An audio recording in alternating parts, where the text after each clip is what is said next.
आदाब नमस्कार, मैं अशर यासिर, आपका स्वागत है सियासत टीवी के साउथ इंडिया एक्सप्रेस में। अब देखते हैं मुख्य समाचार। एक निर्णायक कार्रवाई में आईटी दिग्गज मेटा ने नफरत फैलाने वाले भाषण के आरोप में भारतीय जनता पार्टी के घोषामेट विधायक टी राजा सिंह के फेसबुक और इंस्टाग्राम अकाउंट को हटा दिया है। इन खातों को मेटा की खतरनाक व्यक्तियों और संगठनों नीति के मुताबिक हटा दिया गया है। इंडिया हेट लैब की एक रिपोर्ट के मुताबिक इन प्लेटफॉर्म मुख्य रूप से फेसबुक, यूट्यूब और इंस्टा ने हाल ही में 2024 में भाजपा विधायक की घटनाओं और उनके नवीनतम नफरत भरे भाषणों के बारे में विवरण साझा किया, जो अक्सर अल्पसंख्यक समुदाय पर लांछित होते थे। अध्ययन में राजनीतिक रैलियों, चुनावी अभियान कार्यक्रम, धार्मिक जुलूसों, विरोध मोर्चों और राष्ट्रवादी रैलियों सहित विभिन्न सामूहिक समारोहों का विश्लेषण किया गया था। कथित तौर पर फेसबुक और यूट्यूब उनके नफरत भरे भाषण के प्रसार के प्रारंभिक मंच थे। अकेले फेसबुक पर 495 नफरत भरे भाषण वाले वीडियोस थे, जबकि यूट्यूब पर 221 वीडियोस थे।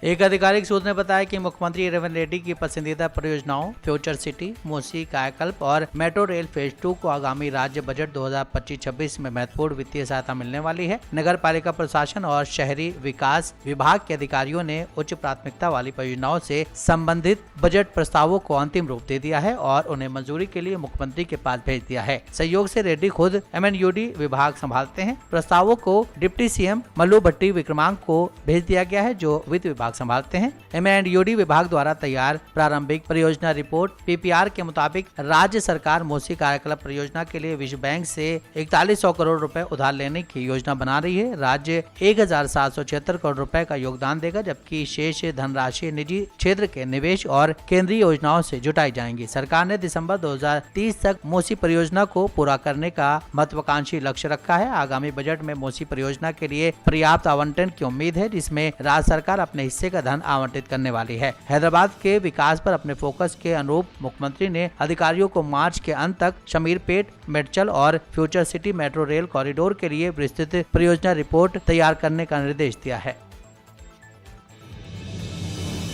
मल्काजगिरी के भाजपा सांसद ईटला राजेंद्र ने IAS और IPS अधिकारियों द्वारा सत्ता के दुरुपयोग के संबंध में महत्वपूर्ण टिप्पणी की है, जिसमें कहा गया है कि राजनीतिक नेताओं के प्रभाव में भ्रष्टाचार में शामिल होने के लिए उनका नाम सैफरॉन बुक में दर्ज किया जाएगा। संयुक्त वारंगल खम्मम नलगोंडा निर्वाचन क्षेत्र शिक्षक MLC चुनाव के लिए अभियान के दौरान वारंगल में एक संवाददाता सम्मेलन में बोलते हुए ईटेला ने इस बात पर जोर दिया है कि इस तरह के कदाचार में लिप्त वरिष्ठ अधिकारियों को उच्च अधिकारियों के निर्देश अनुसार परिणाम भुगतने होंगे। राजेंद्र ने कांग्रेस पार्टी की हालिया जातीय जनगणना पहल की आलोचना की, इसे नाटक करार दिया और बताया कि ये प्रक्रिया केवल एक और सर्वे के बाद समाप्त हुई, जो मुख्यमंत्री रेवंत रेड्डी की सरकार की गलती का संकेत देती है।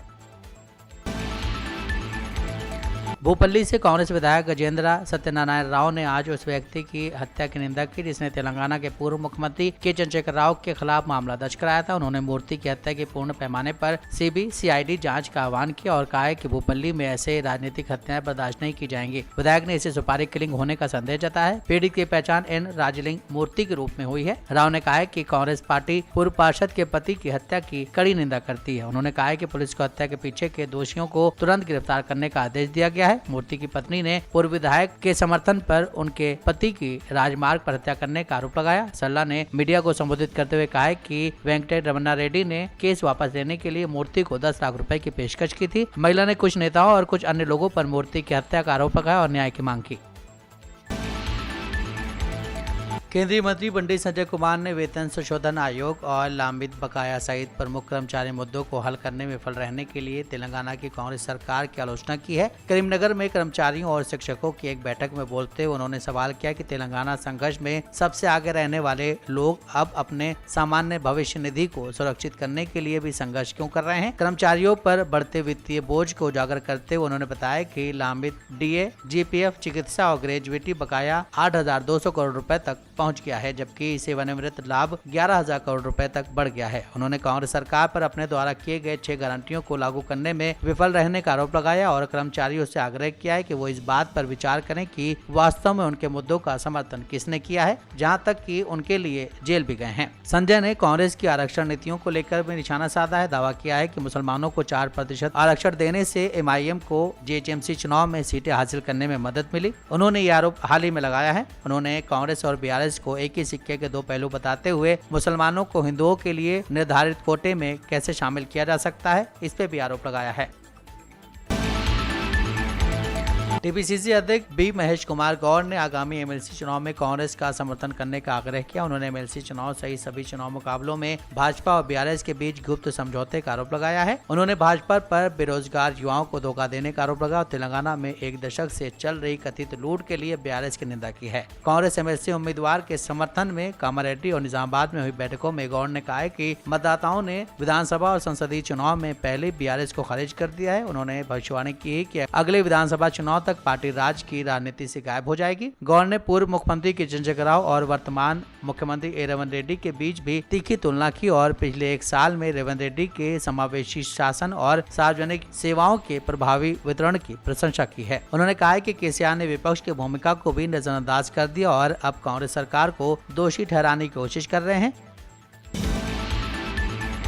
तेलंगाना भाजपा इकाई के मुख्य प्रवक्ता तेलंगाना के कृष्ण सागर राव ने रेखा गुप्ता को बधाई दी है। रेखा गुप्ता ने दिल्ली के मुख्यमंत्री के रूप में शपथ ली है, जो पार्टी के लिए एक ऐतिहासिक मील का पत्थर है। ये जीत 27 साल के अंतराल के बाद आई है। 1998 के बाद ये पहली बार है कि भाजपा ने राष्ट्रीय राजधानी में सरकार बनाई है। रेखा गुप्ता की नियुक्ति इसलिए भी महत्वपूर्ण है क्योंकि वो प्रधानमंत्री नरेंद्र मोदी के तीसरे कार्यकाल के दौरान पद संभालने वाली एकमात्र महिला मुख्यमंत्री बन गई है। तेलंगाना भाजपा ने नेतृत्व, विकास और सशक्तिकरण के लिए पार्टी की प्रतिबद्धता के परिणाम के रूप में उनके उत्थान की सराहना की है। तेलंगाना भाजपा ने कहा है कि दिल्ली के लोगों ने भाजपा को शहर पर शासन करने की जिम्मेदारी सौंपकर एक निर्णायक जनादेश दिया है। हमें विश्वास है कि प्रधानमंत्री नरेंद्र मोदी के नेतृत्व में श्रीमती रेखा गुप्ता लोगों से किए गए वादों को पूरा करेंगी और उनकी उम्मीद पर खरी उतरेंगी।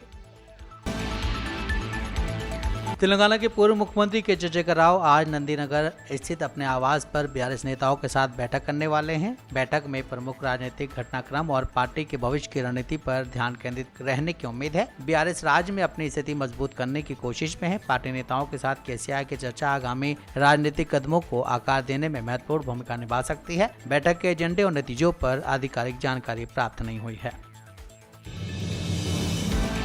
तमिलनाडु के डिप्टी सीएम उदयनिधि स्टालिन ने भाजपा के प्रदेश अध्यक्ष अन्नामलई को चुनौती दी है। चेन्नई में पत्रकारों से बात करते हुए डिप्टी सीएम उदयनिधि ने शिक्षा के वित्तपोषण, कुंभ मेले में भीड़ और 3 भाषा नीति पर अपने विचार व्यक्त किए। उस समय उन्होंने भाजपा नेता अन्नामलई की अन्ना अरिवालियम पर राय का जिक्र करते हुए चुनौती भरे अंदाज में बात की है। तमिलनाडु के लिए धन का आवंटन अन्नामलई और उदयनिधि के बीच एक व्यक्तिगत मुद्दा नहीं है, ये शिक्षा से जुड़ा है। हम केंद्र सरकार से बात करके धन नहीं जुटा पाए, वो सभी हमें चुनौती दे रहे हैं। 2018 में तमिलनाडु आए प्रधानमंत्री नरेंद्र मोदी ने सारी दीवारें तोड़ दी और चुपके से चले गए। अन्नामलई ने कहा था कि वो घर पर पोस्टर लगाएंगे, इसलिए हो सके तो उन्हें आने के लिए कहें। उन्होंने पहले ही कहा था कि वो अन्ना अरिवालियम में कुछ करेंगे, इसलिए अगर हिम्मत है तो उन्हें अन्ना सलाई आने के लिए कहें। जो लोग निजी स्कूल चलाते हैं वो केंद्र सरकार की अनुमति से उन्हें चलाते हैं। भाजपा नेता द्वारा उनकी आलोचना करना गलत है। त्रिभाषा नीति सरकारी स्कूलों से संबंधित है। निजी स्कूलों में हिंदी पढ़ाई जाती है, इसे इससे मत जोड़िए। आज सुबह सूचना मिली है कि ट्रेन में भीड़ की वजह से तमिलनाडु के एथलीट वाराणसी जाने के बाद वापस नहीं आ पाए। उन्होंने कहा कि यूपी की भाजपा सरकार और केंद्र सरकार महाकुंभ मेले में भीड़ से निपटने के लिए संघर्ष कर रही है। वो इस बारे में आधिकारिक जानकारी साझा नहीं कर पा रही है कि भगदड़ में कितने लोग मारे गए और कितने घायल हुए हैं। साउथ इंडिया एक्सप्रेस यहीं समाप्त होता है। मुझे दें इजाजत। बाकी खबरों के लिए अपने रहें सियासत टीवी के साथ।